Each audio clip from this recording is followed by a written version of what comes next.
Ficamos felizes em ter uma presença expressiva, mesmo sendo o último dia, a última sessão. Mais uma prova do sucesso do evento desse ano. Como já foi dito ontem, o evento que apresentou recorde de inscrições entre todas as 63 edições que a gente já realizou desse encontro, já se consolidando cada vez mais como um espaço de troca de informações, de troca de conhecimentos, de aprimoramento profissional para os profissionais aqui de Brasília, que atuam na área de regulação, de formulação de políticas, e também para os profissionais de mercado, que têm aqui a oportunidade de interagir com o setor público, com os agentes que estão formulando as políticas que balizam o dia a dia do setor de telecomunicações e do setor de TICs. Eu sou Samuel Possebon, editor da Teletime e um dos organizadores desse evento, em conjunto, em parceria com a Telebrasil. Para mim é uma grande honra poder estar aqui e faço agora a apresentação dessa última sequência de palestras e do painel que encerrará esse evento. A gente vai ter uma sequência de 4 apresentações, como a gente teve nos outros dias. Em seguida, a gente vai ter um painel. E dentro desse painel, vamos discutir a questão da estratégia digital para a segurança cibernética e proteção de dados no Brasil. É uma questão que não preciso me alongar sobre a importância dela, eu acho que isso está na mídia, a gente tem observado a conjuntura, o cenário internacional todo girando em torno dessas discussões de segurança cibernética, de segurança da informação. A proteção de dados tem sido um tema cada vez mais relevante no dia a dia do cidadão, no dia a dia dos consumidores e, portanto, também das empresas que prestam serviços e que atendem a esses clientes e cidadãos. E também uma preocupação cada vez maior para os governos e órgãos responsáveis pela gestão dessa questão.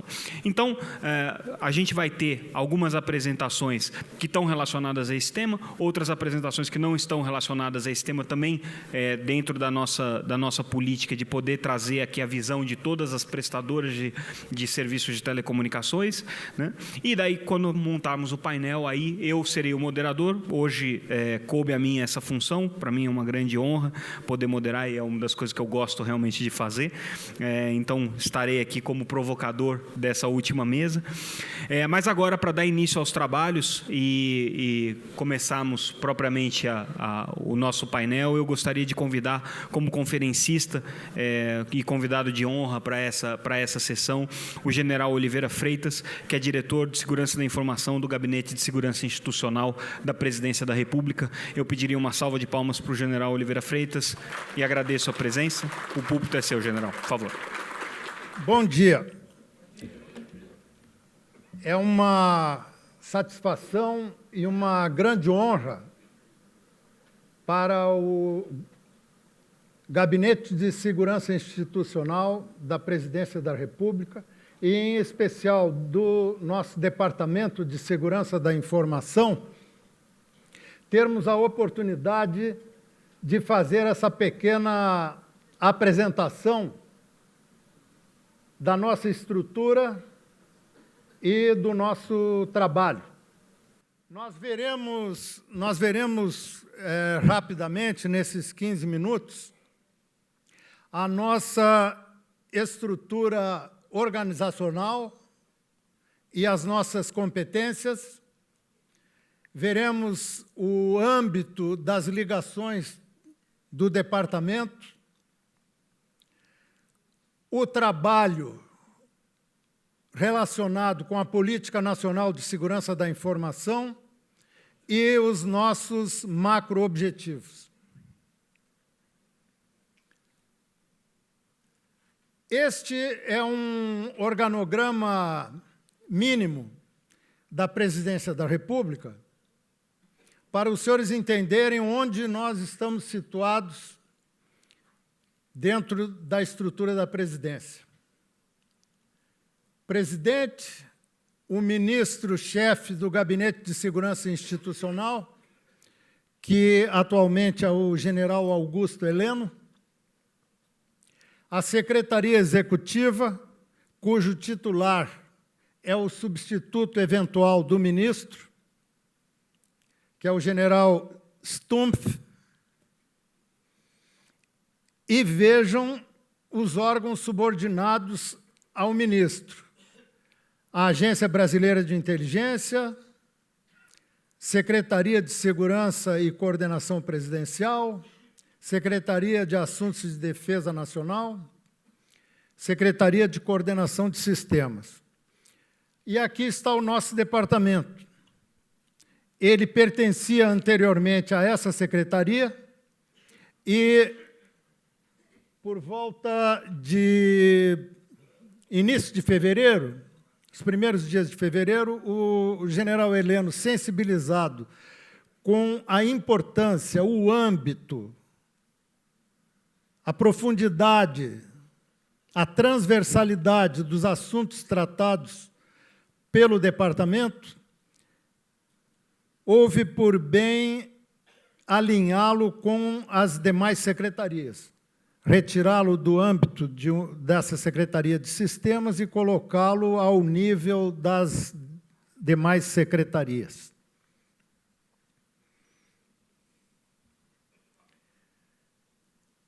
O nosso departamento assim se organiza.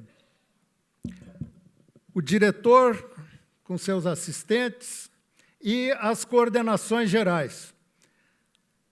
Uma delas é o Núcleo de Segurança e Credenciamento, o Centro de Tratamento e Resposta a Incidentes Cibernéticos de Governo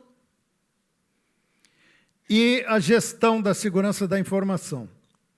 O Núcleo de Segurança e Credenciamento trata de credenciamentos de segurança. Então, ele habilita órgãos e credencia pessoas para tratar com documentação sigilosa. O nosso CETIR-GOV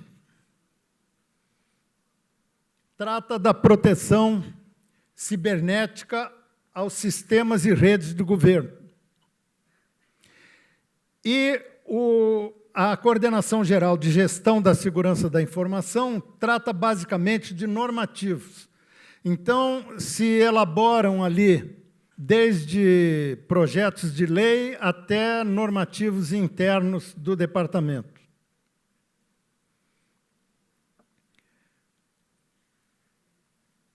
Ele não só elabora os normativos, como os implementa.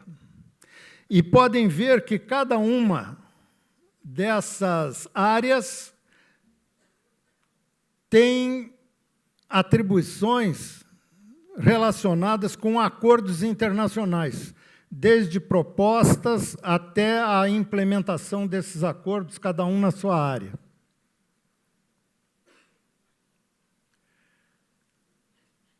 Tratando agora de competências.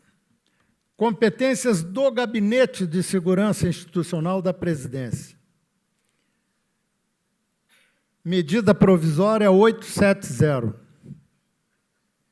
1º de janeiro deste ano.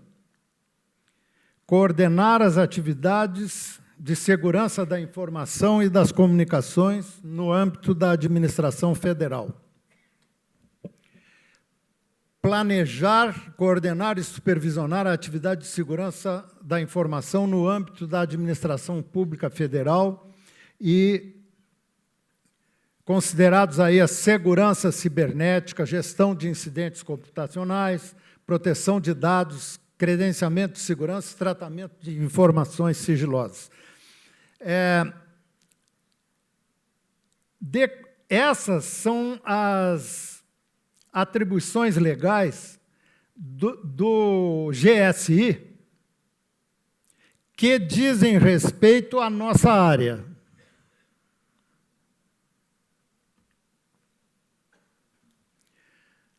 E as competências do departamento decorrentes destas do GSI. Planejar e supervisionar a atividade nacional de segurança da informação, formular e implementar políticas públicas, elaborar normativos e requisitos metodológicos, manter o CETIR-GOV, propor e participar de tratados, acordos e outros atos internacionais, e articular políticas públicas de segurança da informação com as unidades da federação e com os órgãos do governo de maneira geral.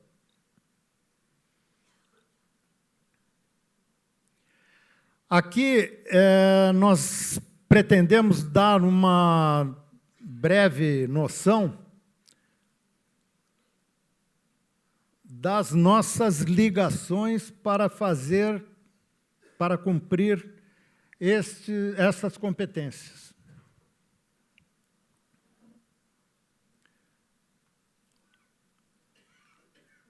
Em todos os nossos trabalhos, nós procuramos ouvir ao máximo a sociedade.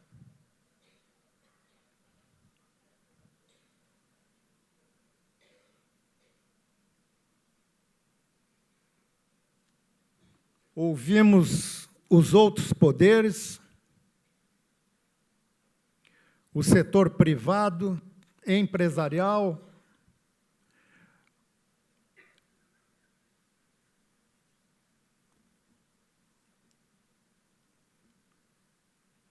estudamos o que acontece nos demais países,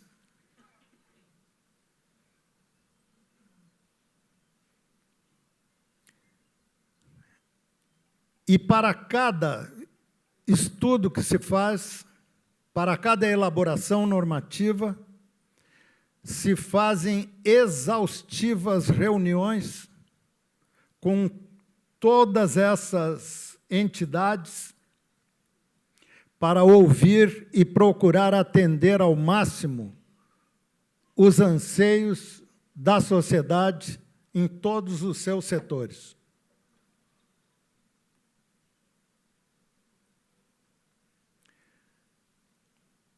O Decreto 9637, que institui a Política Nacional de Segurança da Informação, gira em torno dessas atividades e desses fatores. Então, essas são as nossas preocupações permanentes. Muitas pessoas têm um certo receio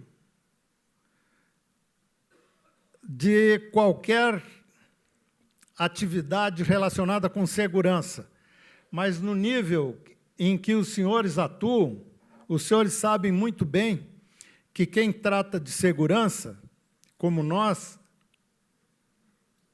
temos a preocupação permanente de proporcionar segurança com a maior liberdade individual e empresarial possível. A nossa preocupação é somente resguardar o funcionamento livre de todas as atividades da sociedade.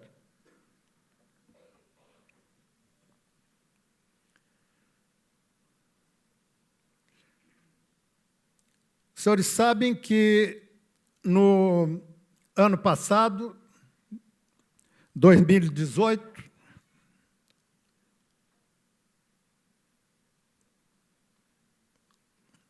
surgiu a nossa Política Nacional de Segurança da Informação.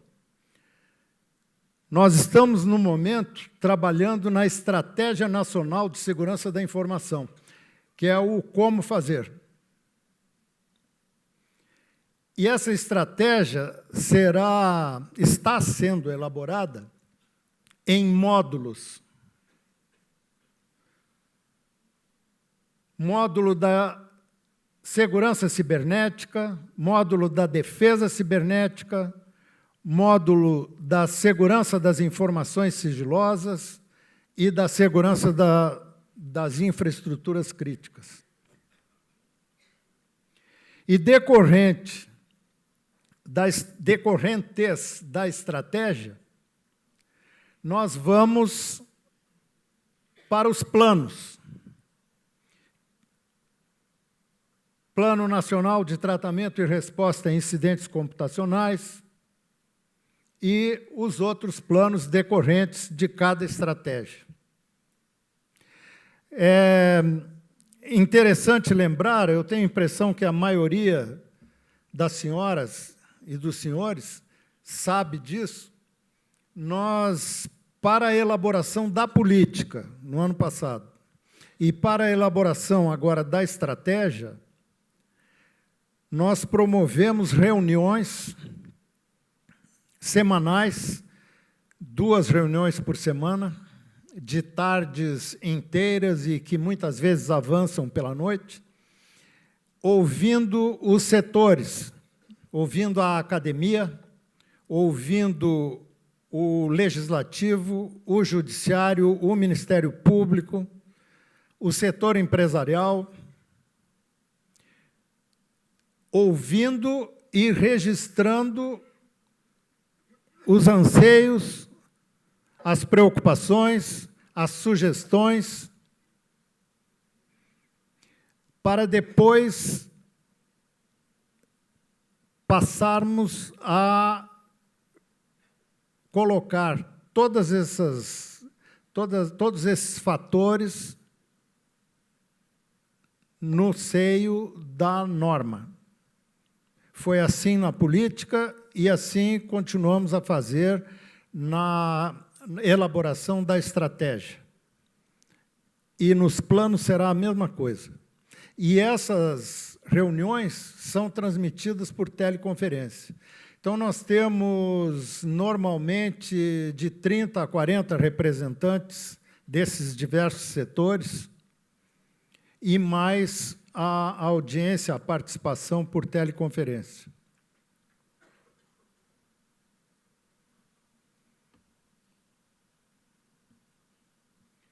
Então, esses aqui são os nossos macro-objetivos. Proteger os sistemas e redes do governo, proteger as infraestruturas críticas, reafirmar a busca da paz e da segurança internacionais, elevar a confiabilidade na atividade econômica e, enfim, proteger a sociedade. Quero dizer que nós estamos permanentemente com as nossas portas abertas para receber todos aqueles que queiram participar mais ativamente, tete a tete, com os nossos trabalhos. As portas estão sempre abertas, não há nenhuma limitação. É só chegar e contactar conosco, conversar. Estamos sempre abertos ao diálogo. Podem ter observado de forma bem objetiva que o nosso ministro, Augusto Heleno, tem exponencial preocupação com o nosso setor. Então, ele determina que seja assim. E nós temos o maior prazer de cumprir essa determinação de abertura para a sociedade, de transparência, de diálogo, e estamos esperando os senhores lá no departamento.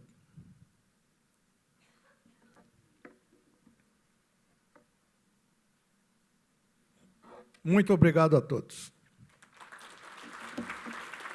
Muito obrigado, general. Agradecemos muito a apresentação, bastante didática, bom entender, porque é um contexto realmente complexo, e entender a estrutura, entender o que está sendo feito no âmbito do Gabinete de Segurança Institucional é uma das tarefas que todos nós temos e essencial para qualquer ação que vá se ter daqui para frente. Convidaria agora para fazer a apresentação, dando aquele respiro que eu falei no tema, mas para a gente trazer a visão das empresas sobre o setor e complementar aquilo que já foi feito nos outros dias, o Jean Borges, que é presidente da Algar Telecom, para falar um pouco sobre a visão da empresa e a visão do mercado para o Brasil. Peço, por gentileza, para o Jean vir ao palco, peço uma salva de palmas a ele. Bom dia a todos. Eu estava sempre aqui na plateia, na audiência esses dias, e fiquei observando esse microfone, sempre incomoda, né? Então, vou tentar não me incomodar com ele, viu, Samuel? Agradeço a presença de vocês. O terceiro dia é sempre um dia um pouco mais complicado, né? Muita gente na logística e dos afazeres das empresas.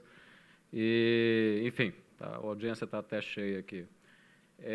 Eu preparei realmente uma apresentação aqui, e o bom de ser o último das operadoras é que muitos dos assuntos que foram debatidos acabam que a gente pode passar mais rapidamente, né, e trazer aquilo que, na nossa visão, pode ser e deve ser alguma coisa ainda a ser observado por todos nós que estamos nesse setor, né. Então, eu vou passar muito rapidamente aqui nas questões que foram amplamente debatidas, e vou ater algumas coisas que, dentro da Algar Telecom, a gente vem trabalhando, entendemos que sejam coisas importantes para a gente pensar enquanto setor, porque isso também vai ser muito necessário para a evolução nossa enquanto setor, enquanto país, sobretudo numa comunidade digital, né? Eu começo com esse slide aqui, sobre o imperativo digital no setor, né? Eu diria que é muito mais um imperativo do setor, no setor, mas um imperativo de países, né? A concorrência, a competição global, ela vai necessariamente passar pela acomodação de todas as necessidades individuais, necessidades empresariais, necessidades de governo, e não há como não ser sensível a esses números expressivos, né? Quando a gente olha aí, quase 60% da população já com 4G, 31 milhões de conexões em banda larga, cloud crescendo, IoT chegando e prometendo revolucionar o nosso jeito de ser, o nosso jeito de agir, a forma com que trabalhamos, a forma com que nos relacionamos.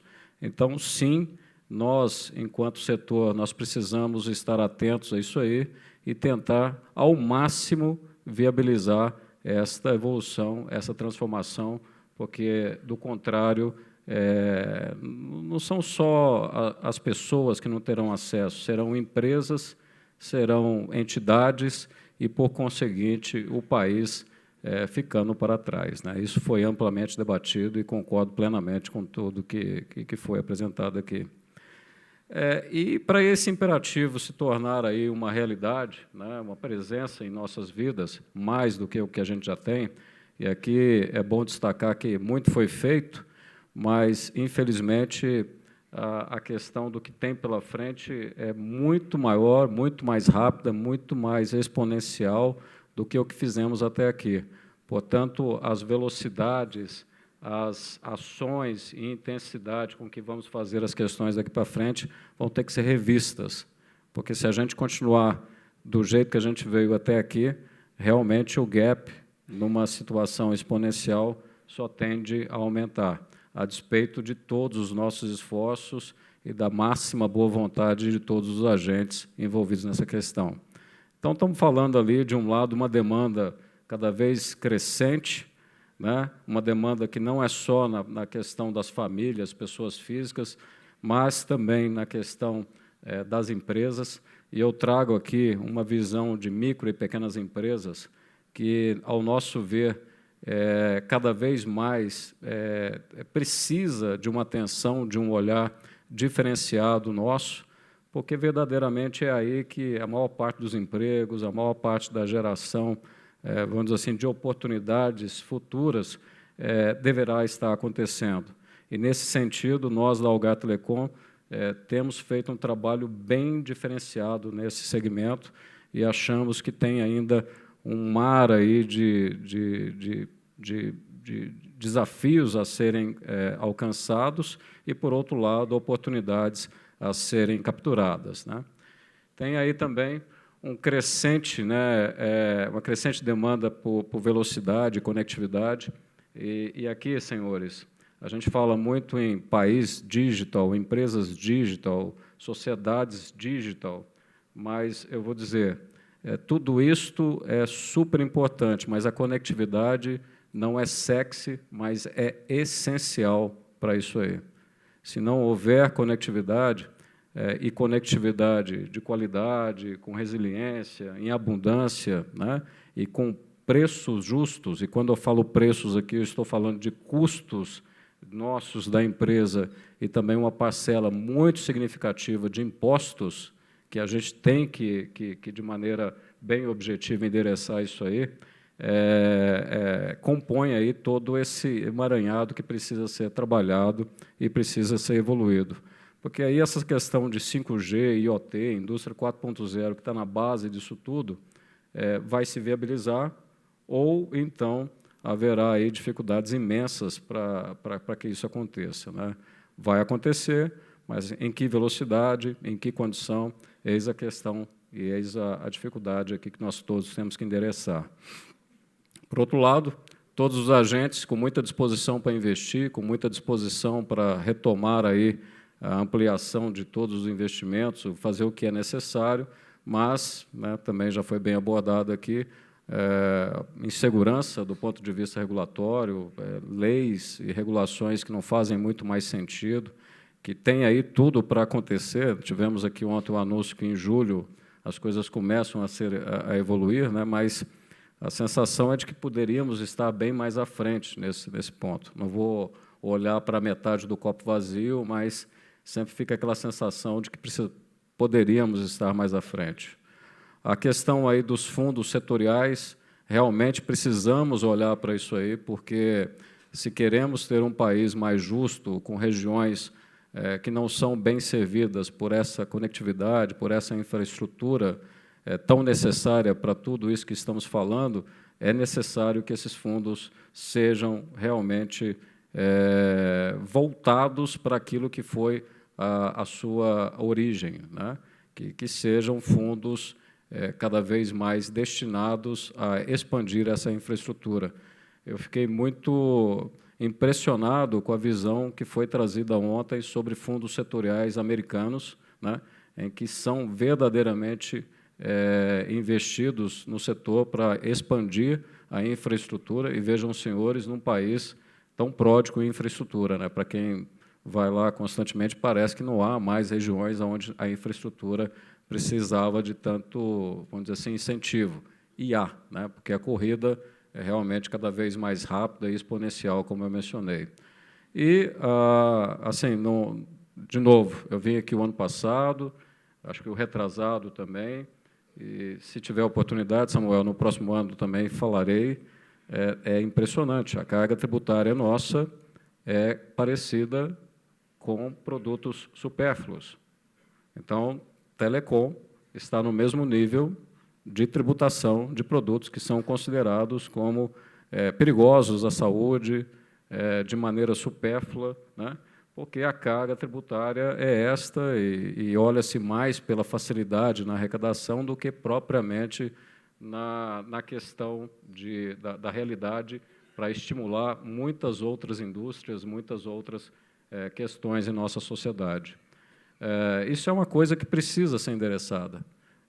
Nosso país precisa olhar essas questões, porque a hora que a gente olha telecomunicações, energia, questões mais básicas, tem tributos que são, vamos dizer assim, contraproducentes à realidade do país e que poderia fazer o país ser muito mais elástico no seu desenvolvimento e na sua evolução. Então, sim, temos que bater essas questões, e não somente naquelas questões do passado, né? Daqui para o futuro é muito importante que essas coisas sejam resolvidas. Não é só a questão do IoT, não é só a questão do 5G, mas a comunicação como um todo. A gente precisa enfrentar, precisa endereçar, e, aos poucos, colocar isso na agenda dos nossos parlamentares aí, né? A gente já sabe que está, mas a gente precisa colocar de uma maneira mais rápida, né?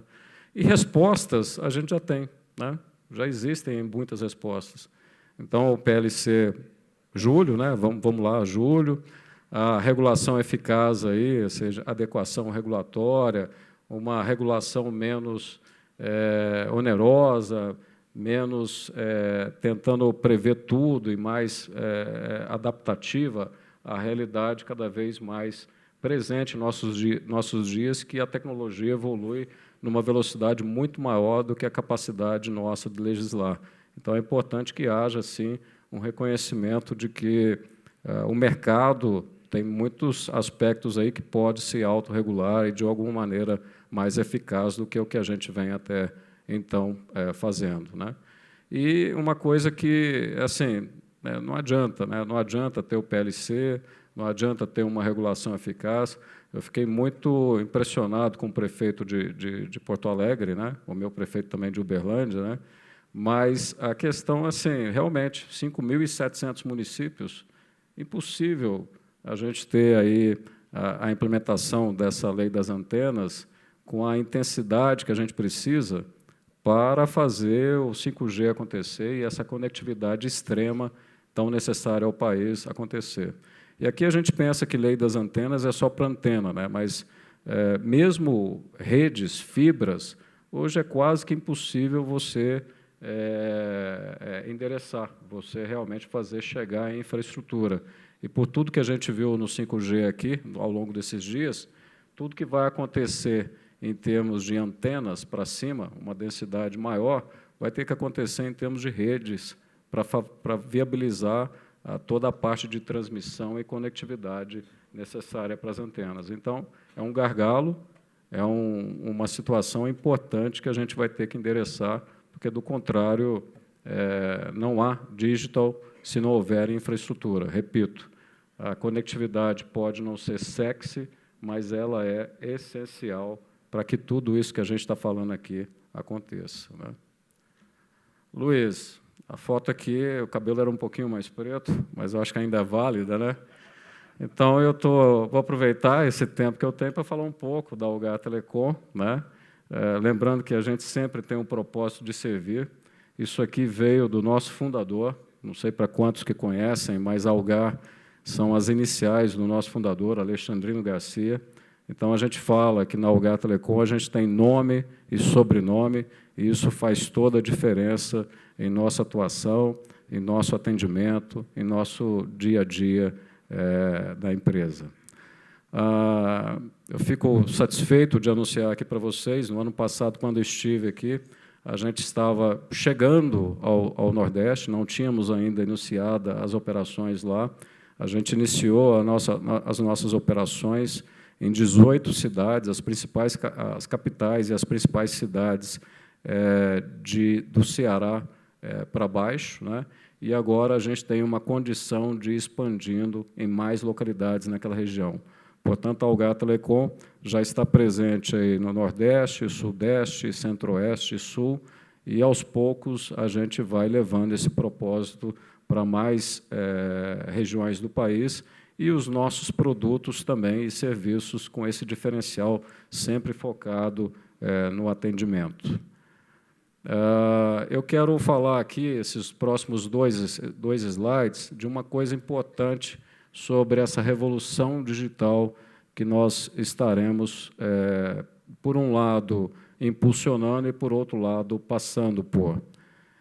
Tem tecnologia, tem essa questão regulatória, tem essa questão de investimentos, mas tem o fator humano. Nós somos agentes de transformação, não só da sociedade em termos de usabilidade de produtos e serviços, mas, sobretudo, da massa de pessoas que trabalham conosco, né? São pessoas que precisam ser evoluídas na maneira de trabalhar, são novas formas de arranjo da organização, modelos ágeis que fazem com que as pessoas tenham mais poder de decisão, tenham mais velocidade e tenham mais capacidade, no final do dia, de endereçarem as dificuldades, as dores dos clientes que a gente quer atender. A gente tem percebido dentro da Algar Telecom que os modelos tradicionais, departamentalizados, não serão mais os modelos que levarão a gente para esta empresa digital que vai atender uma comunidade digital. A gente precisa evoluir e, nesse sentido, eu trago duas iniciativas aqui da Algar Telecom, que são uma iniciativa do BRAIN. BRAIN é um trocadilho aí, mas é Brasil Inovação, é um ICT privado que a gente lançou em 2017. É uma área open, né, onde a gente tem não só os associados da Algar Telecom, que são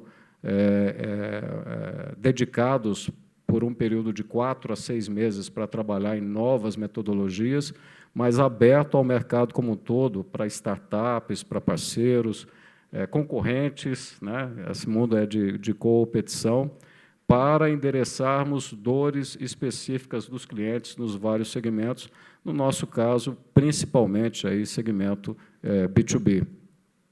E é interessante que esta iniciativa, a gente viu logo desde cedo que a gente mandar o nosso associado, o nosso colaborador para lá estar por 4 a 6 meses trabalhando em produtos reais e serviços a serem desenvolvidos e depois voltá-los para dentro das suas áreas normais, tradicionais, seria um desperdício. A gente não poderia devolvê-los para as mesmas áreas, porque em 1 semana, 2 semanas, eles voltariam ao modelo anterior de trabalho. Então, a gente criou, à direita de vocês, aí, o que a gente chama de estação Algar Telecom, que passa a ser um novo ambiente de áreas qualificadas para trabalharem. Então, ali, a gente adota as metodologias ágeis, a gente não tem mais área, a gente tem squads, né? A gente não tem mais diretorias, a gente tem tribos, né? E tem lá pessoas que sentam juntas todos os dias de várias áreas de tecnologia, TI, marketing, finanças, e o objetivo é, ao máximo, aumentar a velocidade de desenvolvimento de alguma solução para endereçar ao máximo, o mais rápido possível, algum tipo de dor, algum tipo de problema que os nossos clientes possam ter. Garanto a vocês, é muito difícil tomar uma decisão desta, porque você começa a ter muitas dúvidas e não há respostas sem antes você começar a caminhar, mas a gente, depois de quase que 1 ano e meio depois dessas iniciativas, eu posso dizer para vocês que é o seguinte: as respostas vêm. Vêm mais dúvidas, vêm mais questionamentos, mas as respostas vêm. E, no final das contas, a empresa, no nosso caso, sexagenária, com 65 anos de operação, ela passa a ser sexy. A gente tem que atrair essas pessoas, a gente tem que atrair jovens talentos, a gente tem que atrair pessoas diferenciadas no mercado e, mais do que isso, retê-las. O jeito tradicional de se fazer negócios não as atrai e não as mantém. Tá? Era isso que eu queria dividir um pouquinho com vocês aqui na nossa questão. Estamos fazendo isto sempre com a visão do relacionamento próximo ao cliente, porque se a gente quer servir, tem que ter bom relacionamento. A gente, Samuel, somos tricampeões aí do Reclame Aqui.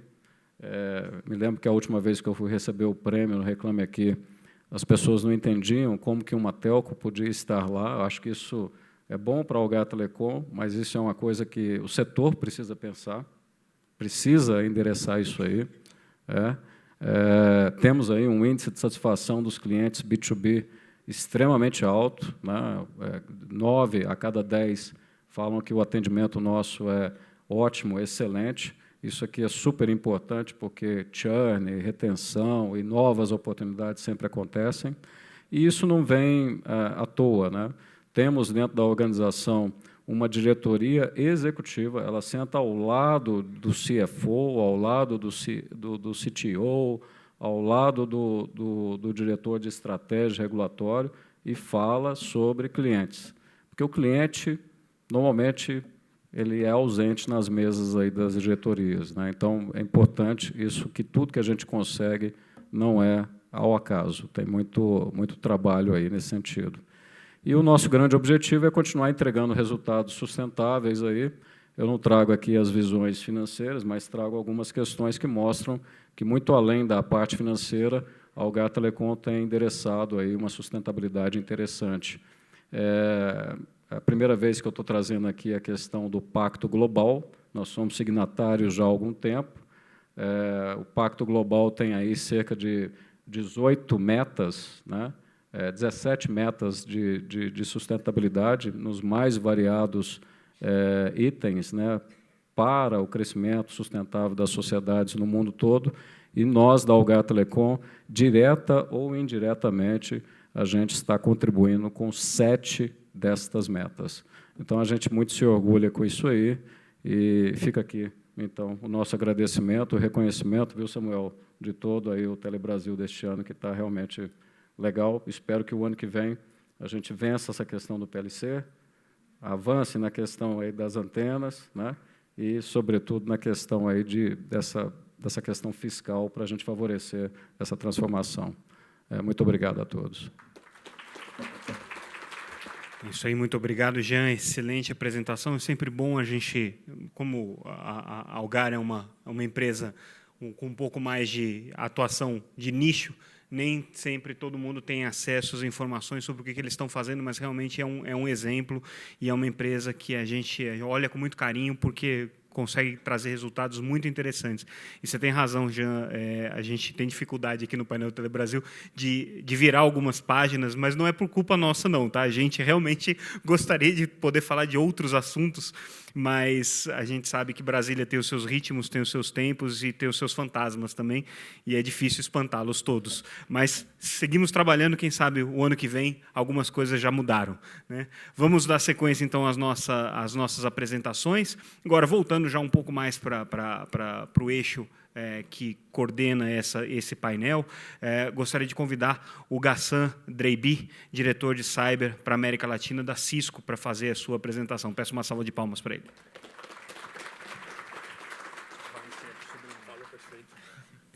Bom dia a todos, bom dia a todos. Apesar do nome, eu sou brasileiro, vivo aqui já há alguns anos, há 44 anos nasci no Brasil, há 25 anos atuo no segmento de cybersecurity. Para mim, é uma honra enorme poder compartilhar com vocês um outro assunto, né? Outro fantasma, talvez, o fantasma do cybersecurity, a segurança cibernética. Como foi comentado pelo general, é um tema super presente. Eu estou, como comentei, há 25 anos atuando no setor, há 25 anos defendendo nossos interesses, nossas conectividades e produtos e dados, e nunca foi tão presente o tema cybersecurity, na minha opinião, porque a transformação digital que já ocorreu, eu acho o tema telecom super sexy, porque o tema telecom tornou possível o mundo que a gente vive hoje, o mundo onde a gente tem uma outra experiência de uso da tecnologia, se conecta de qualquer parte, trabalha de qualquer parte do mundo e tem uma nova forma de se relacionar com a família, com as pessoas. É um mundo conectado. Essa transformação já chegou. Mas essa transformação digital traz junto com ela um efeito colateral, que é o aumento da superfície possível de receber uma nova ameaça, de perder meu dado, de correr o risco de propagar as minhas credenciais como um ser digital. O ser digital tem um valor extremamente importante hoje. Comento rapidamente aqui o que aconteceu comigo. 3 semanas atrás, fui assaltado, perdi meu celular, e graças a esse mundo extremamente conectado, em 5 minutos eu tinha meu celular, as fotos da minha família, fotos dos meus filhos, todas de novo restauradas no meu dispositivo. Mas, na mesma noite que eu fui assaltado, comecei a receber mensagens desse assaltante, desse agressor, tentando capturar a minha senha, minha credencial do meu telefone, para aí sim obter algum lucro. Ou seja, o que era um assalto, que ele vendia um telefone por 200, 300 reais, se tornou uma organização criminosa super organizada, super preparada, sem os orçamentos, sem a lentidão das decisões, e pronto para tomar proveito do que for possível. Então, a transformação digital traz inúmeros benefícios, mas traz junto um tema que é preciso ser discutido, e me encanta ver que essa discussão desse painel hoje será sobre o tema, porque é é preciso existir uma ponte entre essa transformação, entre essa gestão de novas formas de dados, compartilhamento de informação, porém com segurança. Não? Então a gente luta, eu digo que depois de tanto tempo trabalhando com as empresas, com o setor governamental, o nosso grande desafio é a luta contra o desconhecido. Eu uso uma frase do secretário de Defesa norte-americano que ele falava: existem coisas que eu sei que sei, existem coisas que eu sei que não sei, mas o que me tira o sono são as coisas que eu não sei que não sei. Eu não sei a próxima onda de ataques, eu não sei o próximo movimento que vai ser dado para tentar capturar a minha informação ou causar algum impacto financeiro para mim, para minha família ou para a empresa. Esse é o desafio que nós temos que enfrentar como país, como telecom. E aí eu preciso começar já agradecendo também tudo que foi feito pelo setor de telecom, tudo que foi feito pelo nosso país no setor de regulamentações, de conectar mais de 200 milhões de brasileiros de uma forma tão transparente. E a gente costuma falar mal dos reclame aqui e tudo mais, mas estamos conectados, estamos usando tecnologia cada vez mais. E mais uma vez eu aproveito para agradecer e convocar o setor a democratizar cybersecurity. Precisamos democratizar as soluções de segurança digital, torná-la disponível para toda a população, e não existe segmento melhor do que o segmento de telecomunicações para tornar isso possível de forma transparente, simplificada e orquestrada. E é esse o nosso tópico da discussão. E para fazer isso, eu queria fazer uma pequena brincadeira com vocês. Não sei quantos aqui conhecem o 10 Years Challenge que o Facebook fez, né? Daquelas fotos de 10 anos atrás e as fotos desse momento. Vamos olhar um pouco o passado, analisar um pouco rapidamente o passado e entender um pouco o que pode surgir no nosso futuro. É preciso aprender com as coisas, é preciso aprender com o nosso cenário atual. Bom, então está um pouco confuso o áudio, mas eu comento esse vídeo. Esse vídeo na Cisco tem 10 anos. É um vídeo que mostrava a sua casa conectada, a sua casa hiperconectada. Você acorda de manhã, seu café está pronto, você dirige ao trabalho, você se conecta, conversa com as pessoas dentro do seu carro e o ambiente vai se formatando ao seu redor. Isto foi publicado há 10 anos pela Cisco. Esse vídeo é velho, tem 10 anos, assim como o 10 Years Challenge. Mas depois de 10 anos, infelizmente não vai ter áudio, eu vou buscar aqui. Depois de 10 anos, onde a gente já apontava um mundo super conectado, apenas 1% das coisas foi conectada. Apenas 1% do que pode ser conectado foi conectado. E nesses 10 anos, esse 1% conectado começou a gerar uma perda financeira que é exponencial, que é extremamente crescente, que assusta a todos nós. Quando começamos a olhar ao redor do mundo, o número de incidentes de segurança, o número de incidentes que geraram uma perda enorme a governos, a empresas, a pessoas, só aumentou. Ou seja, eu conectei o mundo, eu estou mais conectado, mas apenas 1% disso se fala ou está conectado diretamente nas redes, e esse 1% já causou impacto que se mostra aqui. E estou falando impacto de empresas reguladas, empresas que seguiam padrões internacionais de segurança, que seguem padrões de mercado, e mesmo assim foram atacadas. Por quê? Porque é uma organização criminosa, é uma organização preparada. A gente precisa tirar, e eu vou falar muito desses pilares, a gente precisa tirar da nossa frente que o agressor vai seguir regras. O agressor, essa organização de cybersecurity, não segue as mesmas regras que nós seguimos, não segue regulamentações, não segue padrão. Exatamente, ele vai tentar usar um ponto cego, um ponto falho, o que eu não sei que não sei. E essa é a dificuldade. E hoje eles exploram não só o mundo corporativo, o mundo de telecomunicações, mas exploram até o mundo como nós, como seres humanos. Eu estava em casa com meu filho, não sei quantos aqui tem filhos pequenos, mas a tendência agora do meu filho de 7 anos é jogar um joguinho chamado Roblox, né? O Minecraft, o Roblox. E ele estava jogando no iPad dele, ele me pede meu telefone. Pai, deixa só o seu telefone, tem 7 anos. Eu queria pegar um código do seu telefone, uma seed, para encaixar no meu joguinho, para baixar uma versão nova. Olha a consequência. Eu, como um pai que trabalha com cybersecurity, me preocupo por quê? Porque códigos válidos, aplicativos válidos, aplicativos usados por sistemas tradicionais foram infectados, como, por exemplo, um CC Cleaner, um antivírus. Eles infectam a aplicação que você usa, sabendo que você vai usar, e quando você clica ali, você recebe a ameaça. Não existe limite para esse agressor. Eles invadem a nossa vida e eles têm um objetivo muito claro, que é o lucro financeiro, que é bastante alto. Então, fazendo um comparativo entre os 10 anos ainda, o que precisa ser mudado? E aí eu faço um apelo a todos nós, a essa organização que estamos discutindo aqui hoje. O primeiro pilar, e eu trago um ponto da minha vida pessoal, o que mudou em 10 anos para mim? A primeira coisa que mudou é que eu fiquei praticamente cego, eu quase não enxergo mais nada. E aí o que aconteceu com o nosso mundo de IoT? Quanto mais coisas conectadas, menos eu enxergo do que acontece nas minhas redes corporativas. A falta de visibilidade me traz um ponto falho, um ponto cego a cada dia. A cada coisa conectada me traz uma oportunidade nova para alguém tomar proveito. Eu preciso mudar essa equação. Eu preciso saber o que acontece. Sou um pouco paranoico, eu sou paranoico. Depois de 25 anos, vocês podem imaginar como é a minha vida, como a minha esposa quem diga, né? Como é difícil conviver. Mas, de verdade, a gente precisa saber de tudo. Tudo que circula nas nossas redes, nos backbones das operadoras, nas suas redes corporativas, na sua casa. É assim que as coisas começam a acontecer. Falando disso, é um pouco nerd esse slide, mas eu tenho certeza aqui que ninguém vai lembrar do Conflicker, que é uma ameaça que aconteceu há 11 anos atrás. Uma ameaça que foi super prática, super bem feita, super elegante e invadiu o mundo há 2 anos atrás. Mas eu tenho certeza que todos conhecem o WannaCry, essa ameaça que surgiu, que sequestrava nossas máquinas, né? Por que eu trago isso aqui? Porque as duas são exatamente iguais na forma como foram entregues a vocês. São iguais. Explorar uma vulnerabilidade conhecida, publicada pelo fabricante do sistema operacional. Alguém foi lá, foi na Dark Web, criou um código, instalou nos PCs, sequestrou as máquinas, ganhou muito dinheiro e nada aconteceu. Ou seja, o que mudou de 10 anos para cá? Continuamos aceitando o fato que existem coisas conectadas fora de compliance, fora de regulação, desatualizadas. Não sabemos o que está conectado. E veja que a diferença entre as duas ameaças, isso aqui é bem técnico, bem geek, né? Mas não se importa. Mas a diferença entre as duas é a velocidade. No passado, o Conflicker tomou meses para ser publicado no mundo. Demorou meses ou anos. O WannaCry precisou de 6 horas para chegar ao mundo, para tomar o mundo, encriptar as máquinas e sequestrar nossos dados. Essa é a diferença. E olha que loucura nesse outro dado. Hoje em dia, a média de detecção de uma ameaça nova são de 100 dias.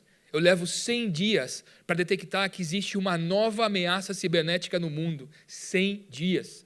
E as ameaças se propagam em horas, levam seus dados em minutos. Então, essa composição, essa equação não se sustenta mais. E o objetivo, e é preciso deixar claro, que mudou.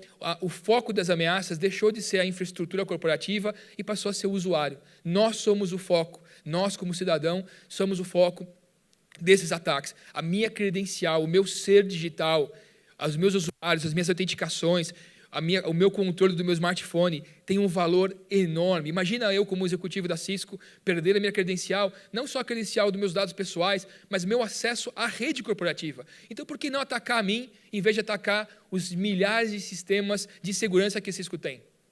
Então, pilar aqui mais importante é entender que é uma organização, não é um hacker idealista, é uma organização criminosa, preparada, organizada e que colabora muito entre si. Se falam via Dark Web, se falam, trocam informações, desenvolvem sistemas e nós, muitas vezes, não temos esse tempo hábil de se comunicar. Então, por isso que nós, como Cisco, como organização, estamos buscando apoiar essa comunicação cada vez maior. Acabamos de assinar um acordo com a OEA, Organização dos Estados Americanos, para a criação de um conselho no Brasil, no Chile, na Colômbia e no México, justamente para promover essa discussão corporativa entre os países, entre os executivos e criar uma ferramenta de reação mais efetiva contra essa organização criminosa. Então, para finalizar, para a gente começar a concluir essa discussão, quais são os pilares que nós vemos super relevantes para o dia atual, para os dias atuais? Eu comentei a visibilidade, a mudança de padrão, aceitar que eu preciso ter uma outra forma de gerenciamento das redes, eu preciso trazer uma nova política de trabalho para o cybersecurity. A primeira política é a responsabilidade. Em que sentido? A responsabilidade significa interpretar, entender e discutir o tema. Realmente, cybersecurity ou segurança cibernética não tem a ver apenas com produtos de segurança, com sensores de segurança. Tem a ver com pessoas, com processos, com educação, com conhecimento, com o que a gente chama de Threat Intelligence, análise mundial de ameaças, uma colaboração mais efetiva. As pessoas precisam ser alertadas. É por isso que eu convoco novamente o setor de telecom. O setor de telecom pode não só assumir a responsabilidade, mas a democratização. Imagina a cada cidadão chegar à possibilidade de ter os mesmos recursos de segurança, os mesmos recursos de defesa que uma grande instituição financeira. Ter dentro da sua casa, do seu smartphone, a capacidade de inspecionar, de reacionar, ou de reagir, mais rapidamente. Então, de verdade, a democratização do cybersecurity cabe a nós, cabe ao nosso governo, cabe a nós como cidadão, cabe a nós como empresa do setor de telecomunicações, e isso já está sendo feito. Conheço muitos executivos, como o Ângelo, está aqui no painel, já há muitos anos praticam o tema dentro dos ambientes de telecom. Ele precisa ser encaixado como algo fundamental e algo que precisa ser levado ao cidadão. E, por fim, a simplificação. Eu preciso simplificar e desmistificar que cybersecurity, ou segurança cibernética, é um ofensor. Segurança cibernética é um aliado executivo, é um aliado governamental. Ela te dá a visão real do que acontece nesse momento, ou a visão real dos seus pontos falhos, ou dos pontos que poderiam ser melhorados. No ambiente de telecomunicações, significa o quê? Uma rede mais limpa, uma rede mais homogênea, uma rede sem uma prejudicação de latência ou de tráfego, que seja. A simplificação significa o quê? Encaixar, além de produtos e sensores de segurança, encaixar o conceito de processo e de pessoas. Né? Então, finalmente, o tema da cybersecurity precisa ser discutido nesses 3 pilares. Nós, como Cisco, como organização Cisco, como eu comentei, vamos buscar cada vez mais essa discussão, essa abrangência na discussão. Trazer o tema da responsabilidade também para a nossa casa, a cada discussão com vocês, a cada projeto, a cada desenho de conectividade, o tema cybersecurity vai ser encaixado como nascimento, como um design da base, e não como um aditivo, não como algo adicional. Os sistemas vão nascer seguros. A democratização, nós vamos explorar cada vez mais a capacidade da nuvem. A nuvem é um grande aliado da democratização. Na nuvem, eu não tenho limites de uso, não tenho limites de capacidade. A minha máquina ficou velha, a minha máquina ficou antiga. Não.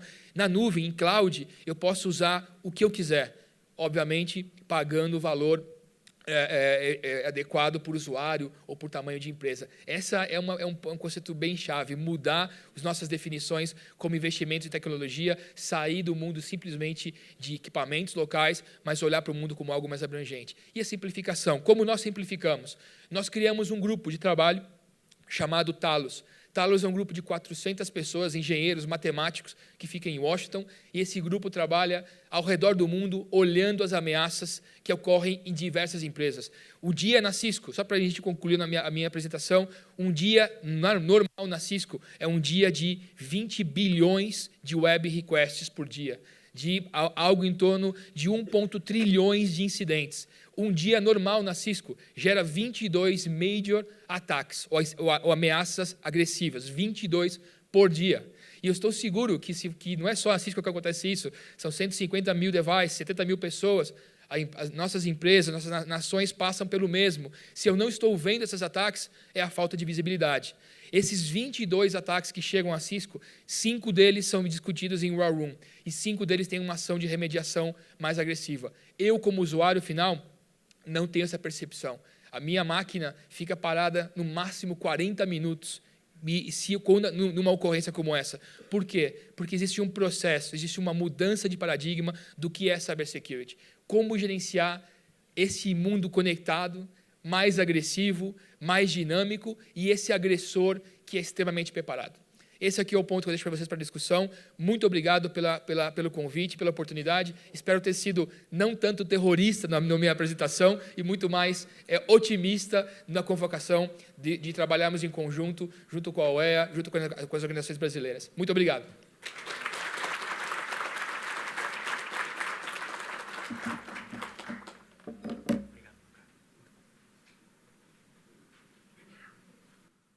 Muito obrigado, Gassan.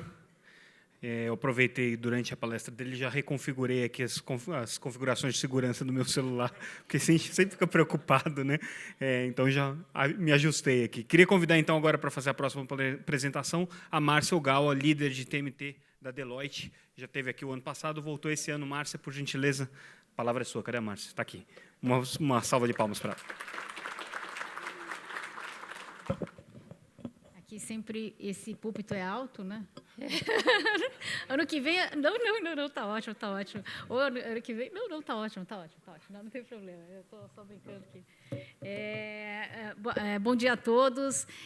Primeiro, eu gostaria de agradecer à Telebrasil pelo convite, agradecer aí as autoridades presentes, o público aqui presente até no terceiro dia do evento. Quando o Samuel me pediu para eu fazer essa palestra no bloco de dados e segurança cibernética, esse tema ele sempre tem dois lados da moeda, né? O lado aí muito bem apresentado sobre o lado do risco, da ameaça, enfim, dos controles necessários, mas também tem o outro lado que seria da oportunidade de modelos de negócios, novas tendências, monetização do dado, enfim, tá? Então, o que eu falei para o Samuel, eu acho que eu vou tratar mais desse lado das oportunidades e monetização dos dados e, sobretudo, o que está acontecendo lá fora, né? Eu sou sócia da Deloitte e represento um grupo de sócios bem reduzido na Deloitte Global, que a gente estuda as tecnologias emergentes e a gente faz análises dos impactos nas empresas e nos países, né? Então, essa é a minha preocupação em relação a este tema que é dados, né? Que existem esses dois lados da moeda. Na verdade, nesses dias muito tem se falado sobre economia digital, né?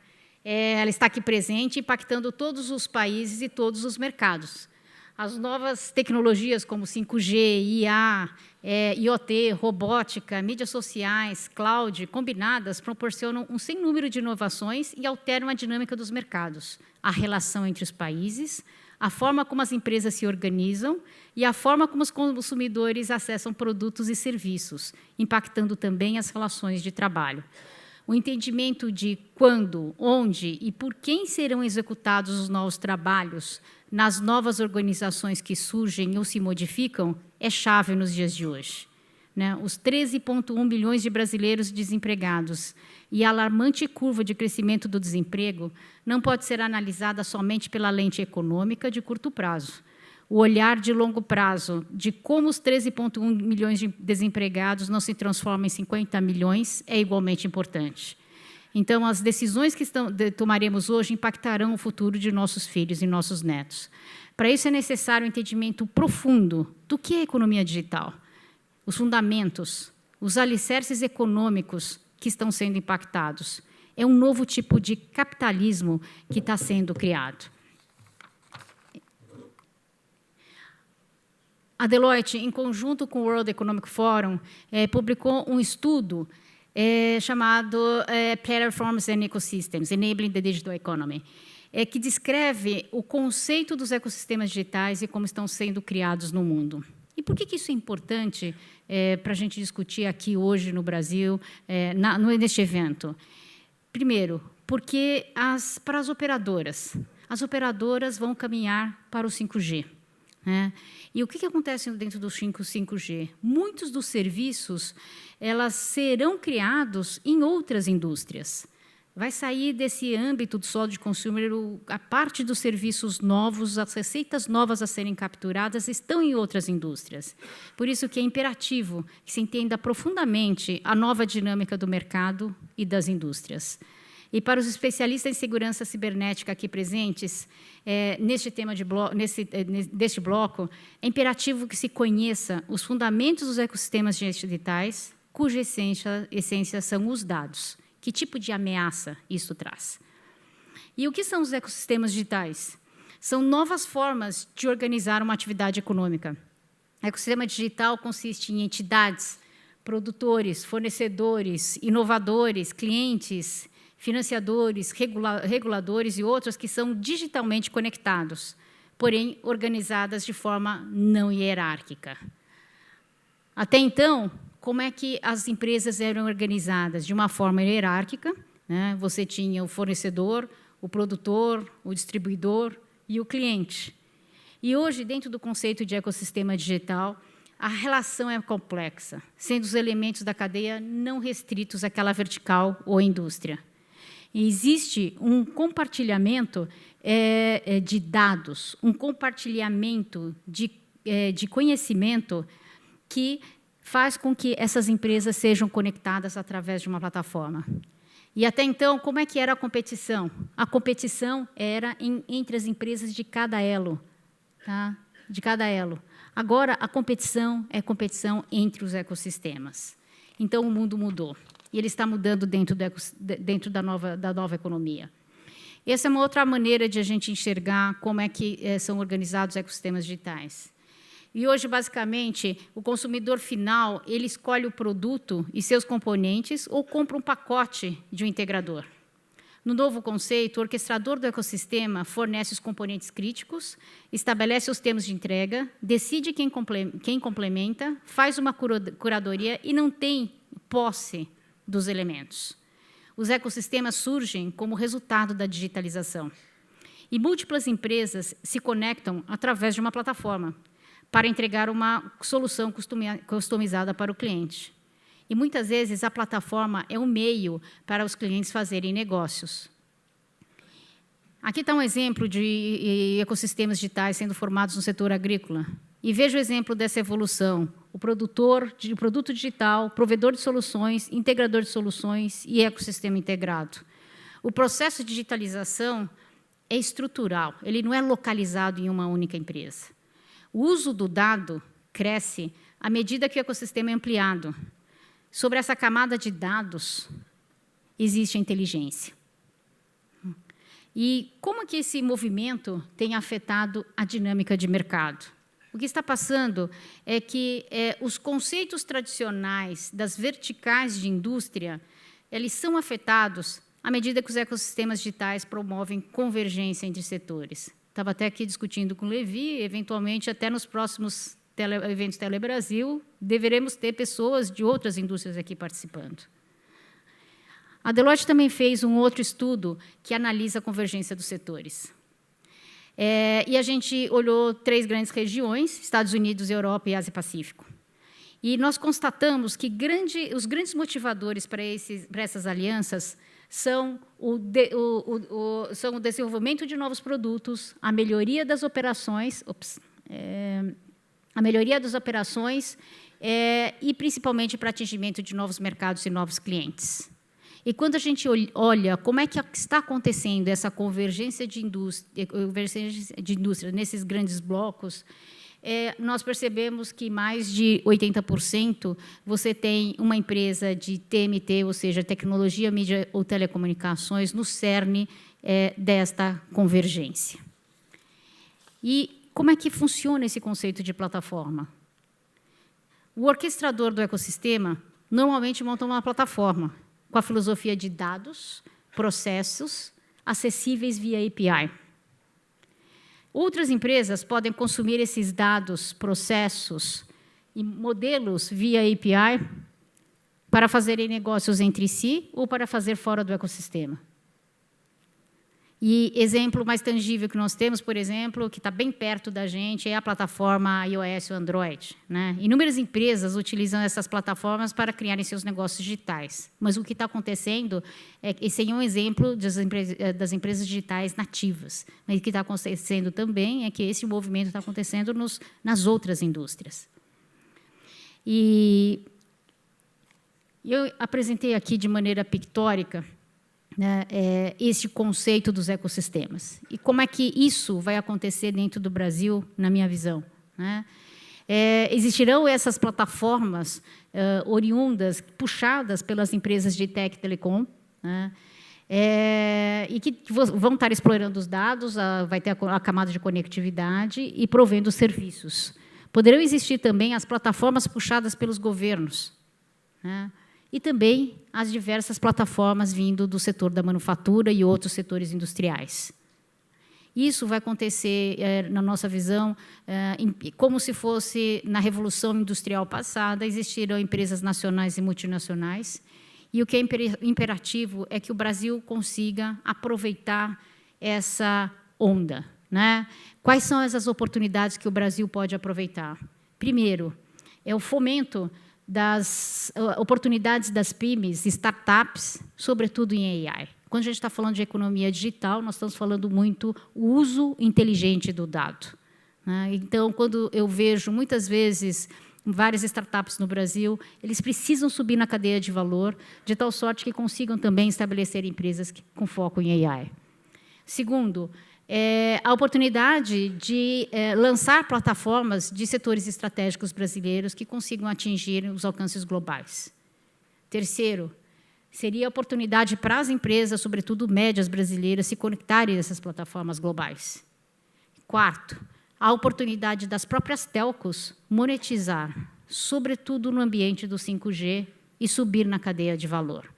Então, é chave que a gente consiga entender como é que funcionam, como é que estão sendo realizados, como é que esses mercados estão se movendo, de tal sorte que o Brasil consiga explorar essas oportunidades.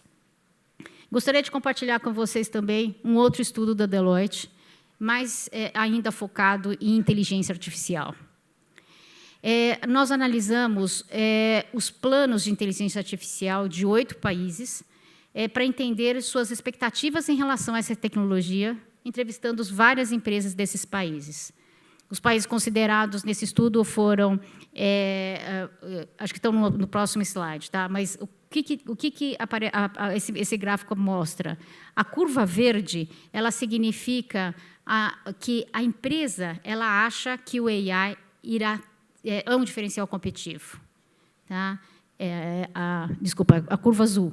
E a curva verde é que a indústria acha que o AI é um diferencial competitivo.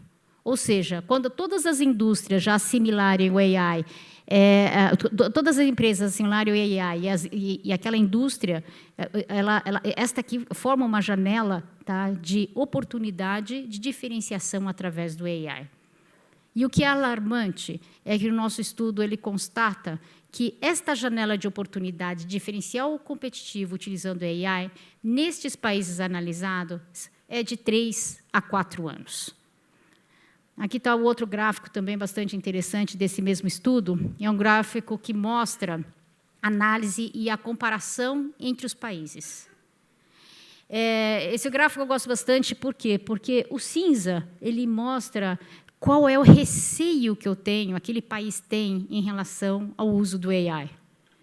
E no azul, aquele país ele está preparado para endereçar os potenciais riscos do AI. E, coincidência ou não, os países como China, Alemanha, Estados Unidos e Canadá, eles estão lá na frente da inovação, tá? Sobretudo na economia digital, ou seja, esta relação cinza e azul significa a confiança que o país tem na tecnologia AI. E eu fico pensando como seriam esses indicadores no Brasil. Eu acho que o Brasil, ainda nos dias de hoje, creio que o cinza ia ser bem grande e o azul ainda ser bem pequeno. E o que eu gostaria de deixar para os painelistas aqui do painel que me sucedem aqui é a seguinte questão, né? Como fica a regulação no novo paradigma de organização de empresas e uso intensivo do AI? Ou seja, mostrei para vocês o que está acontecendo, esse dinamismo fora do país. O que isso implica em termos de políticas de dados e de inteligência artificial. E, por fim, eu gostaria de encerrar minha fala ressaltando que valorizo muito a boa regulação, né, todas as tecnologias aqui mostradas brilhantemente pela Cisco para o uso do dado, a conscientização da ética no desenvolvimento dos sistemas, sobretudo os sistemas de AI. Mas é extremamente relevante que haja uma precisão cirúrgica para que o remédio não mate o paciente. Precisamos destravar a economia digital no país. Muito obrigada. E para a gente concluir, então, essa sequência de apresentações, eu gostaria de chamar para fazer a última palestra o Sérgio Paulo Galindo, presidente da Brascom. Sérgio, por gentileza, peço que venha ao palco, peço uma salva de palmas para ele. Bem, muito bom dia a todos. É uma honra muito grande estar aqui nesse evento e queria agradecer, em especial, meu amigo Eduardo Levi, por ter me estendido esse convite para participar do painel, e queria aqui também, em nome do Edgar Serrano, meu amigo presidente da Contic, saudar, em nome dele, a todos os participantes aqui do setor de telecomunicações. A Brascom é uma associação de empresas de tecnologia da informação e comunicação. Somos 68 grupos empresariais arregimentados dentro da Brascom. Uma rápida passagem aí nesse nosso cartão de visitas mostra que a gente tem um ecossistema que completa, ou que compõe, é composto, melhor dizendo, de grandes empresas multinacionais, brasileiras também, algumas estatais, e um contingente maior e crescente de pequenas e médias empresas inovadoras, além de organizações não governamentais e instituições de educação que não são representados pela Brascom, mas participam dos nossos fóruns de diálogo. A Brascom tem, através dos seus associados, presença nas principais geografias relevantes de tecnologias do mundo, e, a partir da entrada de pequenas e médias empresas, a gente tem as brasileiras como sendo a maior quantidade de associados. E, do lado de cá, a gente vê a diversidade dos modelos de negócio que são trabalhados pelas empresas associadas. Eu queria chamar a atenção de duas coisas. Primeiro, a gente continua tendo, na área de serviços e software, o maior número de empresas. Mas, aqui embaixo, a gente vai ver uma coisa interessante, que é uma tendência na nossa visão. Temos empresas que se autodenominam de empresas de saúde conectada e de agricultura conectada.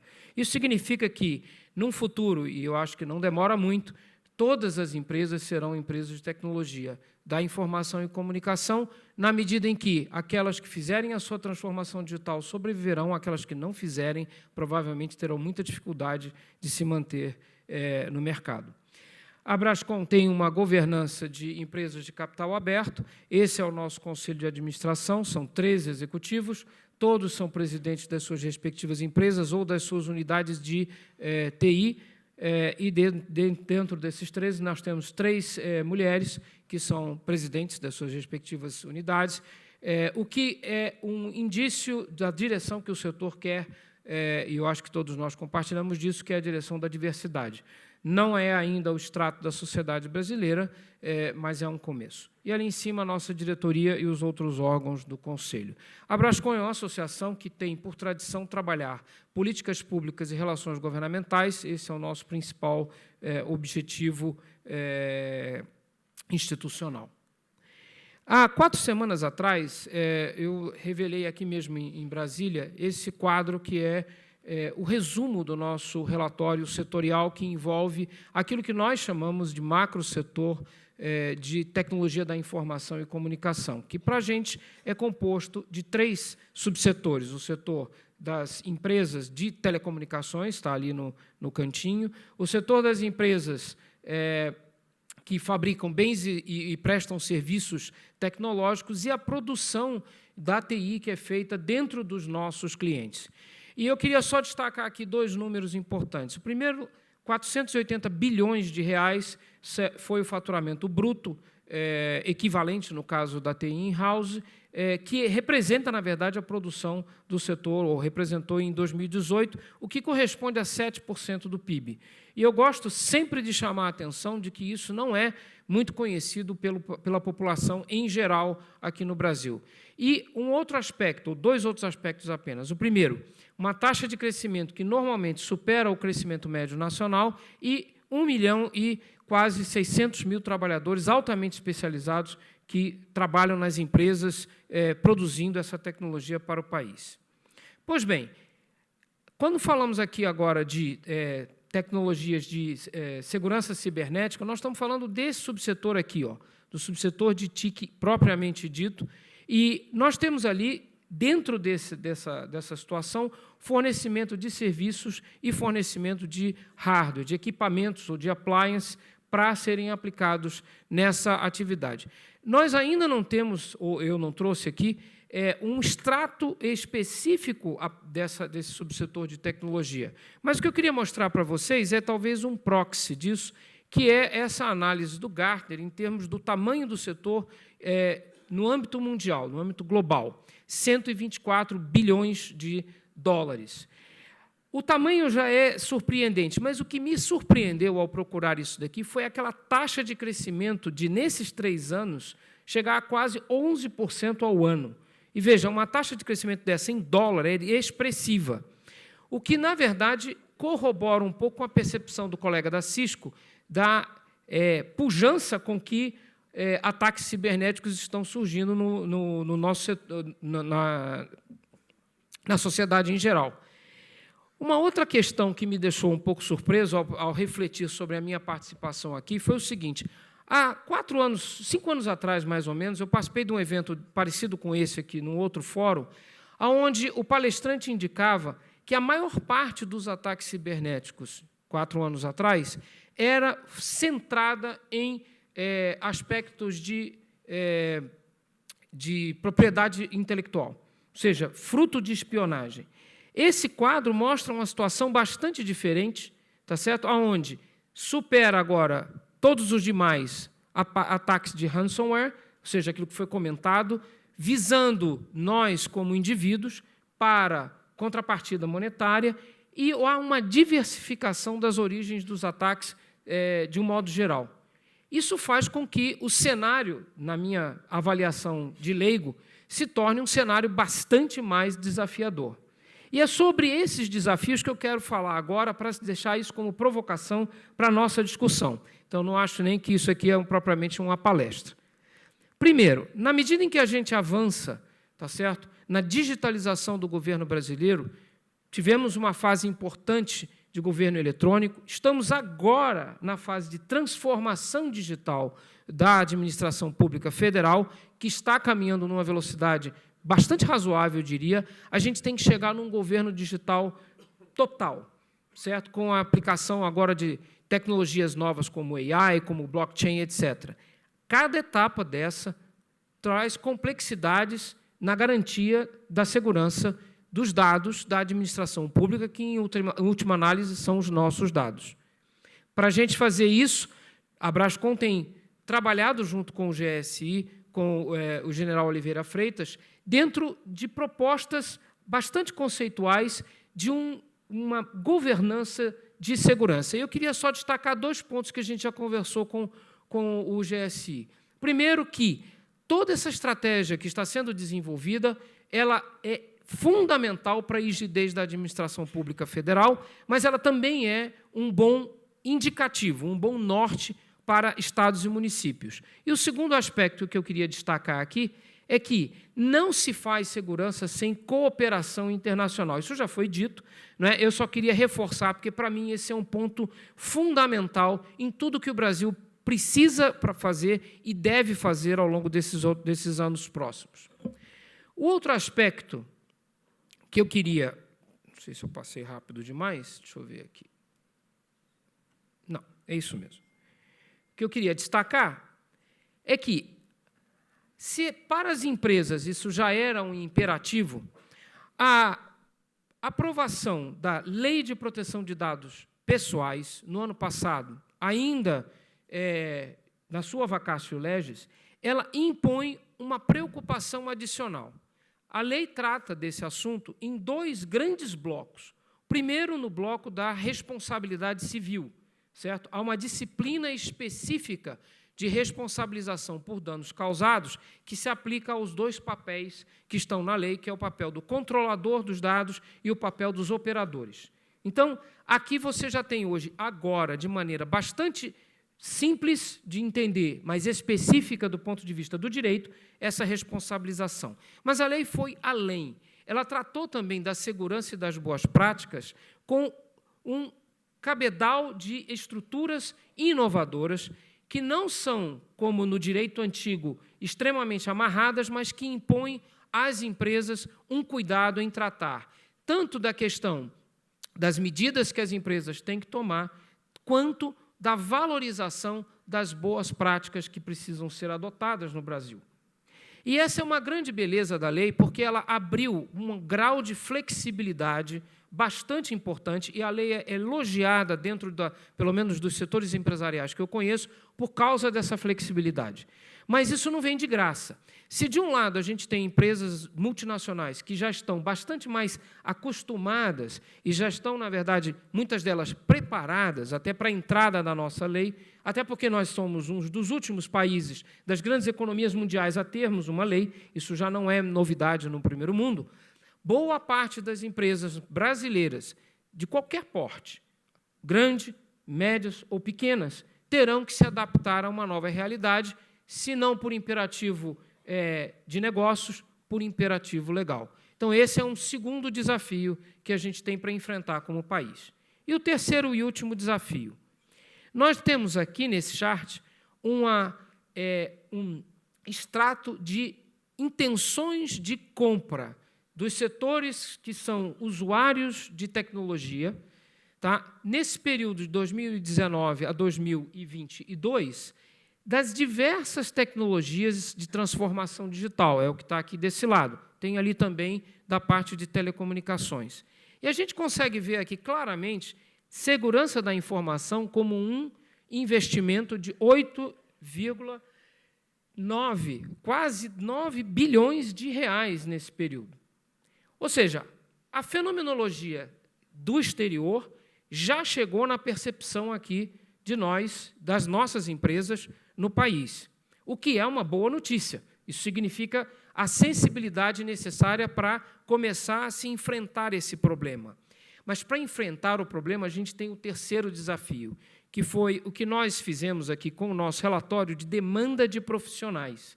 Esse relatório é baseado numa premissa, numa expectativa de crescimento do subsetor de software e serviços, que é o que mais cresce dentro do setor que nós chamamos de TIC, das tecnologias.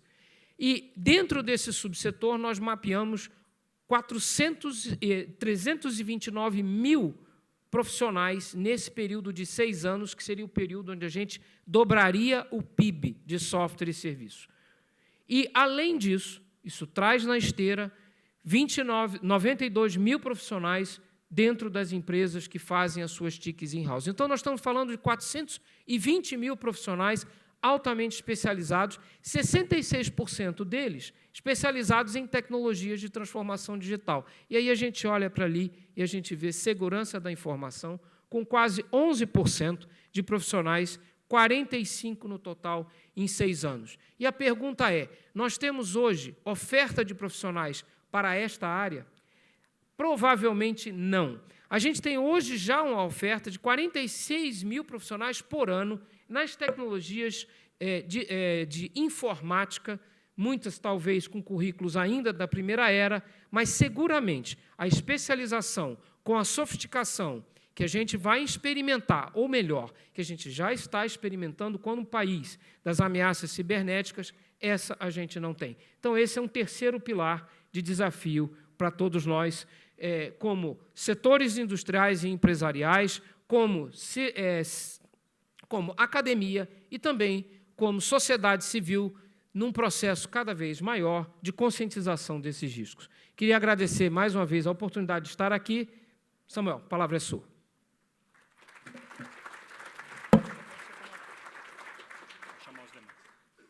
Muito obrigado, Paulo. Pode se acomodar, você se junta a nós para o debate.